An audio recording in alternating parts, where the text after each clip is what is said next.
This week on Angelo's Workbench, I just got the 1968 Pontiac Firebird 400 made by Revell from Hobbynut Models, and we're going to take a look in the box. Stick around.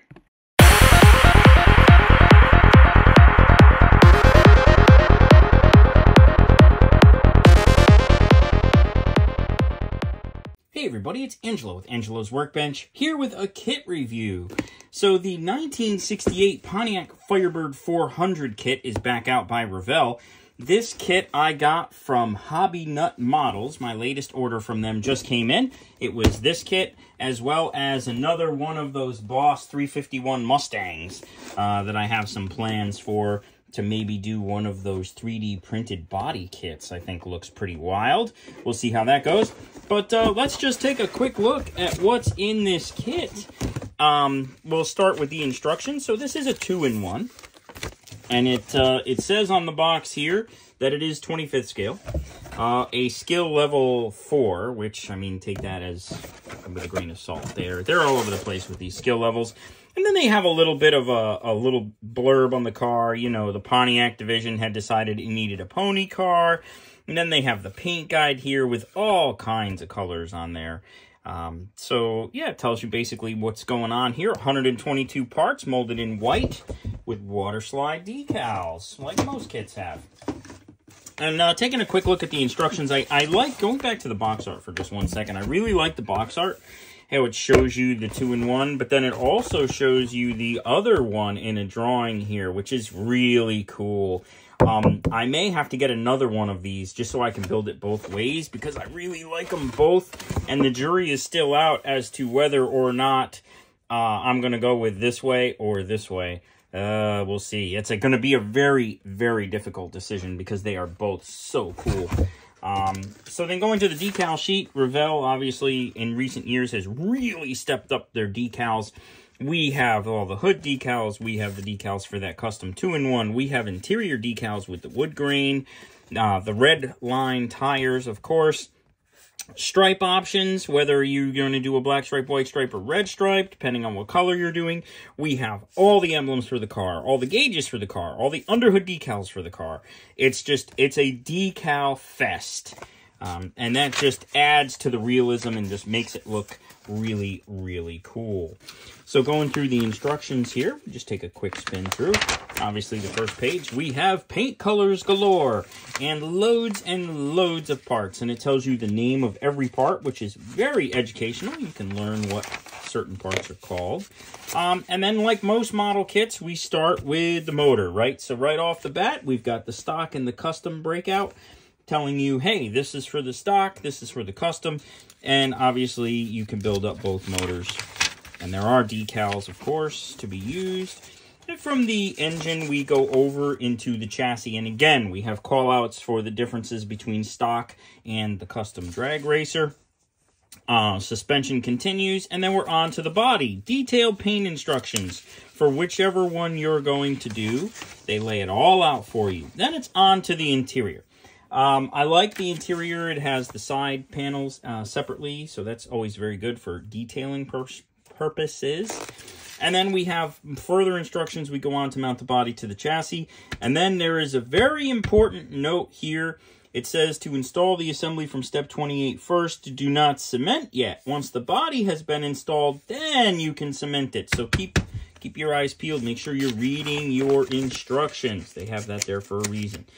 And then finishing up final assembly and decals, and there you have it. You have a wrap, whether you've done the stock or you've done the custom. And then I see the custom has a couple of different paint schemes. The stock has a couple of different paint schemes. Like, the sky's the limit. You technically could build this kit 4 different ways.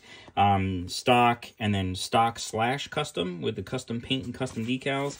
And then the custom, and then the custom/stock with some more stockish looking decals as opposed to the Big Bird. So this is really, really cool kit. I'm very excited, and am going to have to get a few more. So now let's go on to the parts. So starting off right off the bat, I noticed when I was cutting open the bags, Don't lose these pins. They're just kind of like an afterthought over here. And if you cut this, you take the glass out, and then you toss this bag, you will be tossing away a part that you need. So be very careful of that. So looking at the glass, it all looks very nice. We have some sun visors molded into the windshield. We've got our tail lights, headlights, and the back window. Very simple and straightforward. A couple of turn signals too, I think. So very simple on the glass parts. Nothing too complicated there. Going through the body. Oh, the body looks absolutely excellent. Molded to what I would say modern standards. It looks like it needs just a very little bit of cleanup.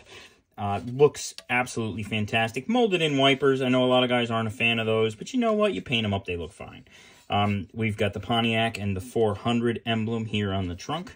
That looks very, very nice. And then tires, and more tires. So we have the 4 stock pizza cutter tires, and then we got a couple of drag slicks for out back. No paintings or markings on any of these. And interestingly, these drag slicks are hollow. Usually I'm accustomed to seeing solid ones. In fact, all the tires are hollow, which just means that it will be very easy to get them on the wheels. I did notice the decal sheet has the red lines, which is really cool. You can dress up those tires and make them look fantastic. That is awesome. Moving on to the chrome parts. There are, in fact, 2 chrome sprues. We have this chrome sprue, which has the front end. We've got some motor parts. And what is that? Oh, that is a... I don't know what that is. It looks like a gauge. Like it's like a tack. And then we've got shifter. We've got the door handles. The door handles are separately molded in chrome, which is really cool. You can get some added detail there and not have to paint them up. And then I noticed looking over back over at the body here that there is a positive mounting location. So there's no guessing. There's no lining them up, making sure that the one side matches the other side. You know, it will all be easily done with a positive mounting location, which I'm a fan of. Then we have wheels, and more wheels. Even the wheel backs are chrome, which is kind of interesting. And then we've got some really cool Krager 5-spokes on here and some drag slick wheels for the drag slicks. You know, this looks really, really great. And the chrome doesn't look too bad either. It's not, it doesn't look too awful toy-like. But still, you know, you could always hit it with a clear coat, dull it down a little bit. So then we get into the parts. And there are plenty of parts here. We've got a couple of hoods, obviously for stock and custom. And look at the engraving on the door panels. Man, this is great. Look at how detailed all those door handles are and locks. And look at how far off they stick. That's very easy to detail paint. That's fantastic. And this is all very easy for masking and painting. The engraving is very deep. It looks fantastic. And then, looking at the reverse side of the hoods, they have the steel frame, the substructure, the steel structure molded into the back. That all looks great. And then we have the chassis. You know, pretty much standard. You know, you got a gas tank, you got a copyright 2011 made in China here to sand off. But other than that, positive mounting locations for everything. Looks really nice. And that's that. And it is copyrighted 2011. Actually, this side is 2011 and this side is 2001. So we got a couple of interesting things going on there. Obviously, this kit's been around and it's a repop, so it is what it is. So then we have the interior tub, which is nice, and you can see it's got the structure here if you decide to leave the back seat out for the drag version. Like, that's kind of cool. You can see the metal. It's not just going to be sheet plastic. Got engraved carpet there. The dash looks nice. The firewall. All looking really good. And then we get into some more seats. We've got the bucket seats, and we've got a custom racing seat, which is fun. We've got the back end with the nice Firebird logo, steering wheel, an under hood piece, center console. And the parts just keep coming. So now we're finally getting into some motor parts. We got some heads here. We've got some exhaust pipes, drivetrain, some suspension components. That all looks very nice. And here we have fan belts, multiple fan belts, obviously for the multiple engine options. And then we have some more suspension options, a really cool roll cage, what looks like a front grille, fan belt, and I don't know what that is. A massive air cleaner? I'm not really sure. Not really sure what that is, but we'll find out when we get to the instructions, or when I build it. So then the last sprue, we've got some engine components, exhaust components, that massive scoop. And the scoop is molded in one piece. That is interesting. I am so used to seeing these as two pieces. You have a top and bottom half that you have to put together. Not on this kit. That is tricky molding. Look at that. And it's all the way down through. It's very deep. That's an interesting part. And then we have the hood-mounted tack, which is fantastic. I would love to put a hood-mounted tack on my truck. I think that would be cool. So here's your intake, firewall, and some more suspension components, the brake master cylinder. Again, molded in one piece, not multiple pieces for the brake master cylinder, which is interesting. So very cool. Very, very cool looking kit. So this will definitely be coming on Angelo's Workbench as a build. I may even get another one and build them side by side. I think that would be really cool. Build the stock version, a stock-ish version, and build the dragster as well. And I'm a big fan of those like tinted colored lights like they did back in the day, and they would do it with the glass too. Like, I think that's really super cool.